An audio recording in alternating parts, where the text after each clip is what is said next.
Okay. प्रवास ही काव्यकिरण मंडळाची संकल्पना होती, त्या संदर्भात आपण बरं, बोलू. बरं. प्रवास आपल्या काव्यकर्माची संकल्पना अतिशय सुंदर अशी संकल्पना होती. त्यावरती आधारित अनेक आपल्या व्हॉट्सअप ग्रुपवरती सुंदर कविता आल्या. आता प्रवास म्हणजे हा फक्त आपण एखाद्या वाहनाने करतो तो प्रवास नसतो, तर हा जीवनाचा प्रवास आहे, साहित्याचा प्रवास आहे. कॅमेराकडे बघून बघा. आणि साहित्याचा प्रवासी आपण सगळे प्रवासी आहोत. त्यामुळे त्या उपक्रमात जेही लोकांनी लिहिलं आहे ते या साहित्यिक प्रवासाविषयी होतं, जीवनाच्या प्रवासाविषयी होतं आणि एकंदर आपण जो प्रवास करतो त्या प्रवास होतो. तर या निमित्ताने सगळ्यांनी हा प्रवास केला. शब्दांचा प्रवास होता, प्रवास सुखकर झाला. धन्यवाद.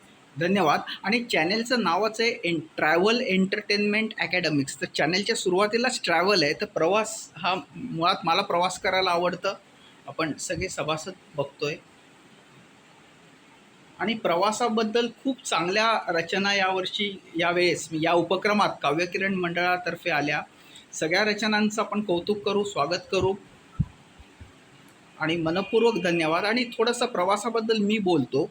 मी स्वतः प्रवासी आहे, तर तुम्हाला अनुभव वाढत जातात, कारण तुम्ही घरात बसून समृद्ध होऊ शकत नाही. म्हणून कोविड काळात बरेचदा नैराश्य आलं. स्वतः मी कोविड काळात थोडासा नैराश्यात गेलो, कारण मला फिरायची सवय आहे, भटकायची सवय आहे. तर भटका माणूस घरात बसू शकत नाही. तर नक्की या संकल्पनेचं म्हणून मी स्वागत करतो. पुन्हा आपण बघतोय सगळ्यांना, पण सगळे सभासद दाखवतोय आणि या उपक्रमाचं आपण निश्चित स्वागत करू आणि असेच उपक्रम चालू राहतील याबद्दल आपण मंडळाला शुभेच्छा आणि धन्यवाद देऊ.